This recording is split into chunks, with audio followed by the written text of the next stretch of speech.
On January 1st, 1950, there were only 3 million television sets in America. But in that year, we bought another 7 million and made the big shift from radio to television. The first coast-to-coast coaxial cable was completed in 1951, and 40 million Americans watched President Truman speak at the Japanese Treaty Conference in San Francisco. In the first happy days of television, we were hypnotized by old Hopalong Cassidy movies. Friday Night Fights from New York, Howdy Doody, and Kukla, Fran, and Ollie. But our favorites were the weekly variety shows, like the Texaco Theater with Milton Berle, Arthur Godfrey and his friends, Toast of the Town with Ed Sullivan, and Your Show of Shows with Sid Caesar and Imogene Coca. In the 50s, nightly network newscasts became an established part of programming. John Cameron Swayze, Douglas Edwards, Huntley Brinkley, and Walter Cronkite were some of our early TV reporters. And Edward R. Murrow took television news out of the studio and into the world with his See It Now series.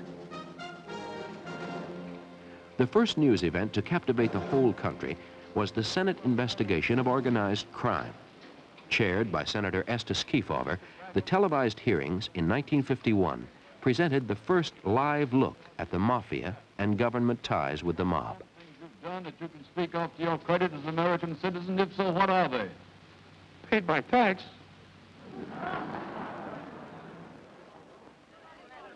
Television had its own crime investigation when it was discovered that several of the big money network quiz games were rigged. Charles Van Doren was the most famous of the phony contestants. During the 50s, the situation comedy came into its own. Jackie Gleason and Art Carney in The Honeymooners were the biggest hit. The comedy superstar of the 50s was Lucille Ball. Beginning in 1951, I Love Lucy rated high with audiences every year. Most television drama during the decade was presented live. Programs like Actors Studio, Studio One, Kraft Television Theater, Robert Montgomery Presents, and the U.S. Steel Hour pioneered new plays, actors, and directors, and gave television some of its finest hours.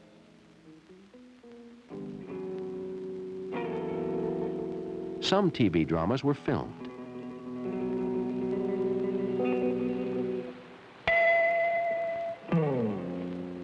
I delivered the message. Now what? Now let's check the second message. Ready? Mum, the doctor's deodorant discovery now contains M3. Television advertising in the 50s was inexpensive, so American business turned away from radio, and Madison Avenue began to bombard us with Use Ajax, the foaming cleanser. Gets things clean, just like a whiz. You'll stop paying the elbow tax when you start cleaning with Ajax. So use Ajax, the foaming cleanser. Floats the dirt right down the drain. I'm a guy who likes to work on my car. I like to take it apart and put it back together. I get to working on it and forget where I am, what time it is. I even forget to eat. You don't forget to smoke, though. I always smoke when I work. They go together. Why Marlboro? I like things that are well designed. This box is interesting and practical. Would you recommend Marlboro to your friends? I already have. New Marlboro. Filter, flavor, flip-top box. Honestly, I hate the way these paper napkins keep sliding off your lap. Madam? Gracious, now I'm seeing things. Oh, no. I'm Manners the butler, and I wish you'd try Kleenex table napkins. They won't slide off your lap. Really? Why, it's true. Why, they cling like cloth. And Kleenex table napkins are strong enough to last through the whole meal without shredding. You'll wonder where the yellow went when you brush your teeth with Pepsodent. The taste is new with Pepsodent. Get some today. You'll wonder where the yellow went when you brush your teeth with Pepsodent. Pepsodent, Pepsodent.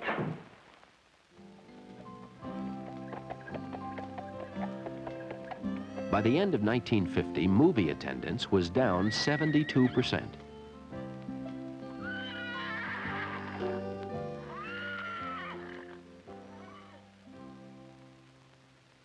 Sure, we had our superstars, like Marilyn Monroe, Marlon Brando, and James Dean.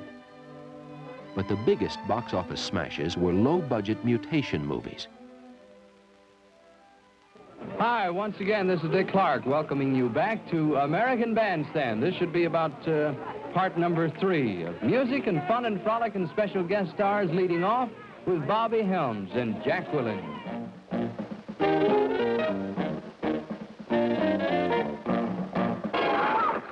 Never in the history of the United States, a monster of such size and power.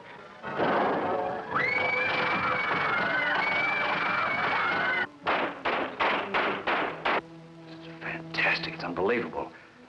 Things like this just don't happen. The thing that went wrong in the secret atomic laboratory afflicted him with the most hideous curse ever visited on man. One touch of the sun's bright rays transformed him into the reptilian Jekyll and Hyde monstrosity who couldn't control his lust to kill. What I saw you wouldn't believe. Watch men who deal in death, meet and fight. The invincible First satellite creature to impregnate man with its chromosomes. It's true. I can feel it inside. If you're driving a lonely road, you're as good as dead.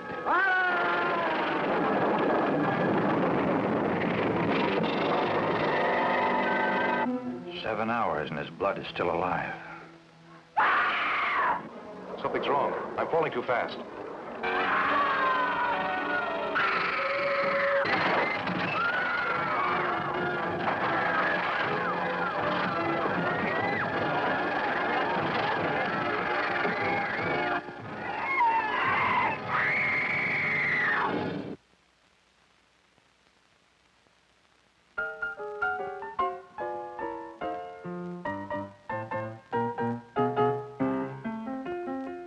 In 1950, American scientists were perfecting color television, tranquilizers, and Xerox copying machines. Amateur inventors all over the world were creating gadgets galore to make our lives easier and more fun.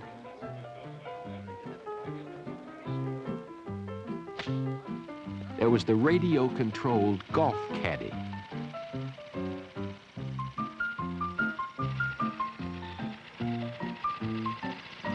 And the robot lawnmower to make our suburban life even more mobile. One ingenious angler built a flying boat as a way around or over traffic jams on rivers and lakes. And a company in Ohio considered marketing an inflatable plane that could fold up and fit in the trunk of a car.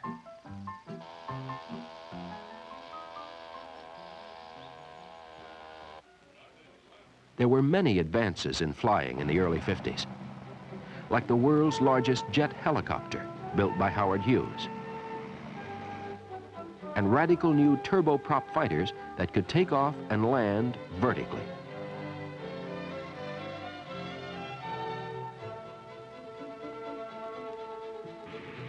By mid-decade, Boeing was testing our first jetliner, the 707.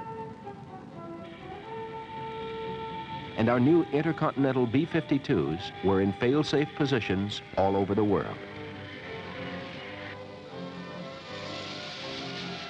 In 1957, Major John Glenn flew a Navy Crusader coast to coast in 3 hours and 23 minutes, reaching speeds of better than 1,000 miles an hour.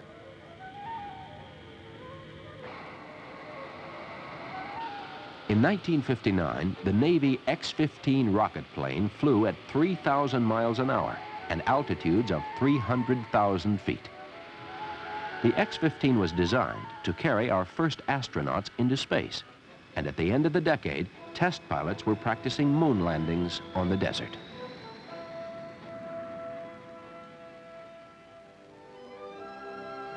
The most dramatic medical advance of the 50s was the Salk vaccine that immunized us against polio. When a bill was presented for Congress to provide free Salk vaccine to all children, Mrs. Ovita Culp Hobby, Ike's Secretary of Health, was horrified. She called the plan socialized medicine through the back door.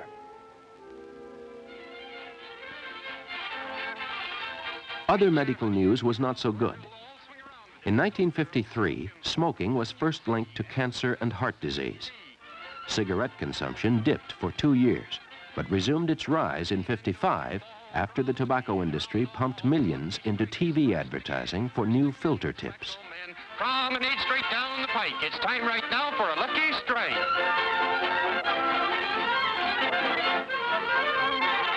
Yes, for smoking that you're bound to like, you just can't beat a lucky strike.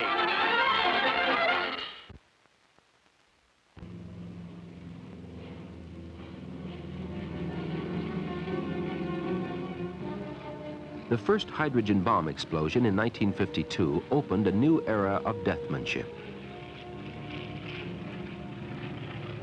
Since 1945, when the first A-bomb was exploded, American scientists had argued the morality of developing super bombs, perhaps 1,000 times more destructive than those dropped on Japan.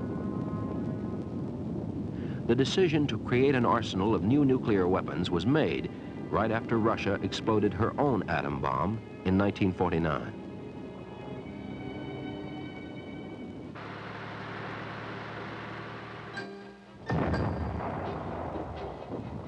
High on the Pentagon shopping list was the atomic cannon, an awesome piece of hardware that was semi-retired when ground-to-ground missiles became operational at the end of the decade.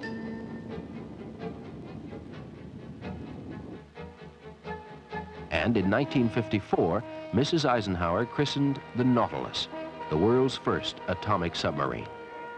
The Nautilus could circle the globe underwater. And in 1958, the ship sailed submerged from Hawaii to Great Britain, under the North Pole.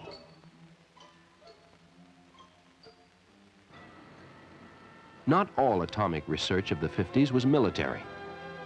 Since Hiroshima, scientists were experimenting with nuclear energy as an alternative to oil, gas, and coal. In 1957, an atomic power plant, the pilot model for 3 Mile Island, was proudly unveiled to the public.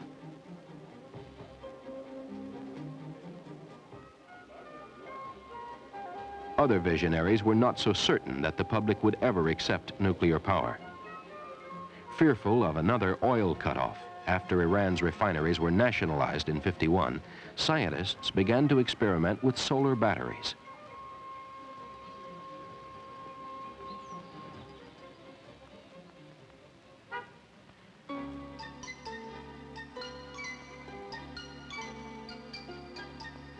On October 4th, 1957, Soviet scientists shocked the world by orbiting a Sputnik around the Earth. We were worried that if the Russians could launch a baby moon in outer space, they could certainly reach America with intercontinental missiles. President Eisenhower assured us there was no missile gap. Speed of progress in the satellite project cannot be taken as an index of our progress in ballistic missile work. Our satellite program has never been conducted as a race with other nations. I consider our country's satellite program to be well designed and properly scheduled to achieve the scientific purposes for which it was initiated.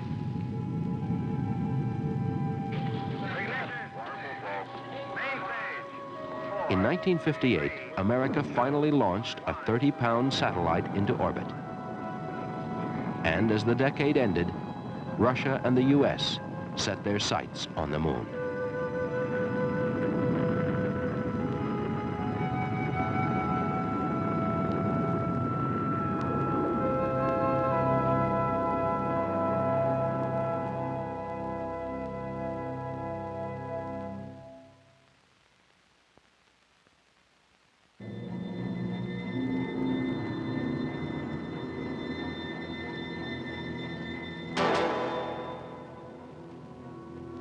In 1950, Senator Joe McCarthy charged that our State Department employed 200 known communists. McCarthy couldn't produce a single name, but this irresponsible accusation launched a 4-year witch hunt that ruined hundreds of innocent people.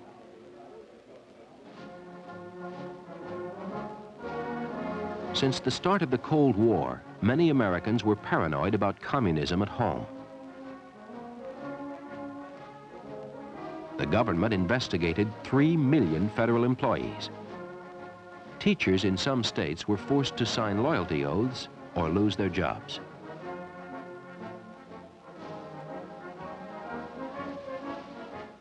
In Indiana, a member of the Textbook Commission claimed that Robin Hood glorified the Marxist philosophy because he robbed the rich to give to the poor.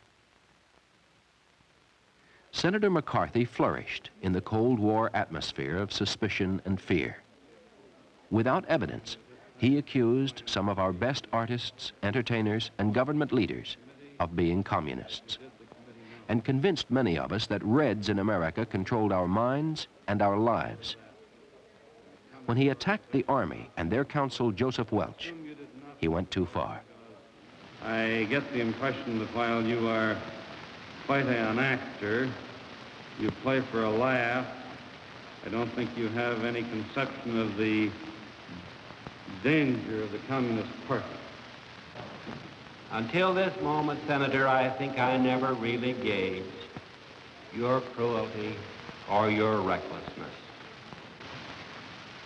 If it were in my power to forgive you for your reckless cruelty, I would do so. I like to think I'm a gentleman, but your forgiveness will have to come from someone other than me. May I say that Mr. Wells talks about... Following the Army hearings, McCarthy was condemned by the Senate and became a national embarrassment. By 1954, most Americans were trying hard to disown him.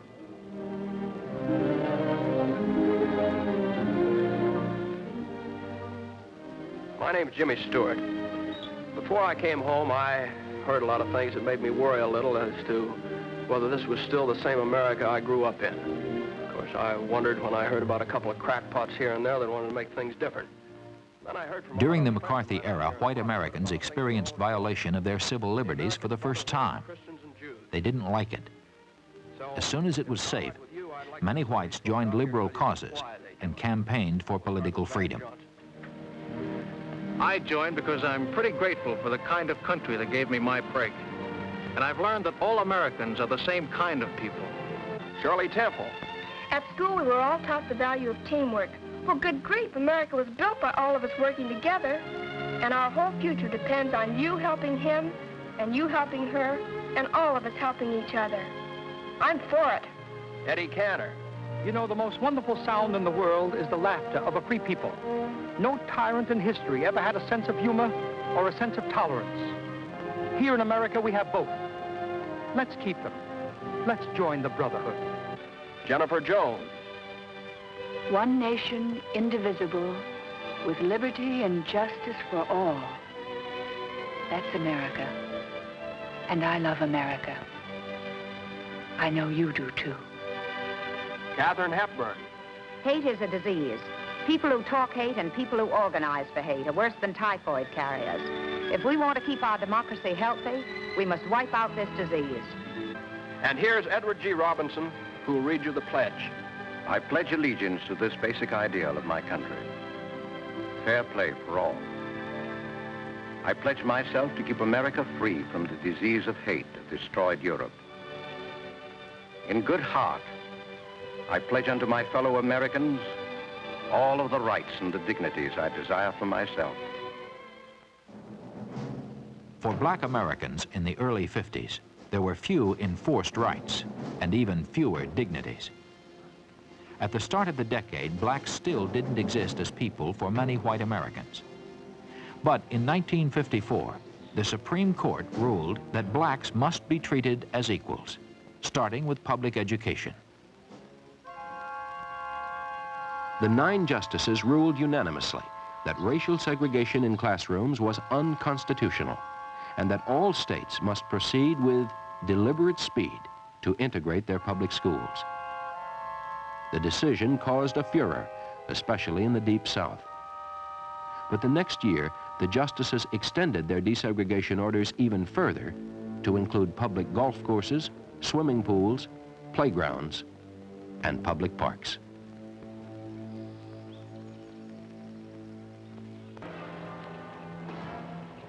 In 1957, Governor Orville Faubus sent the Arkansas National Guard to stop the first blacks from entering Central High School in Little Rock.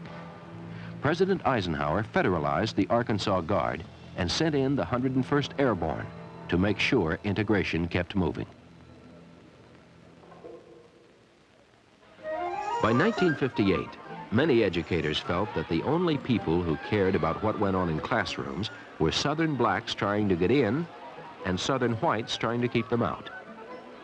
At liberal arts colleges, at least, students were more into campus life than calculus. And being a big man on campus and popular with peers had a much higher priority than getting good grades. The success of the Soviets in space changed our easygoing attitudes toward learning only a little. Most of us didn't worry about the science gap or Russia's superior education system. We were an overindulged, underpoliticized, apathetic generation of undergraduates. And so passive, one university president said of his 1959 graduating class, "Employers will love this group. They will be easy to handle. There won't be any riots." We listened to the learned educator. And we were very glad to know that our children would continue to be quiet. I remember in the dark days of the Hiskies, some of the same columnists, some of the same radio commentators who are attacking me now and misrepresenting my position were violently opposing me at the time I was after Alger Hiss. But I continued to fight because I knew I was right. And I can say to this great television and radio audience that I have no apologies to the American people for my part in putting Alger Hiss where he is today. And as far as this is concerned, I intend to continue to fight. Why do I feel so deeply?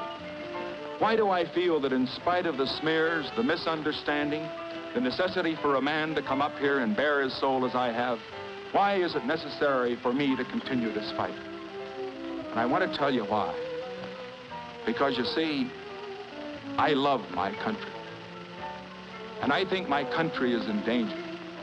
And I think the only man that can save America at this time is the man that's running for president on my ticket, Dwight Eisenhower.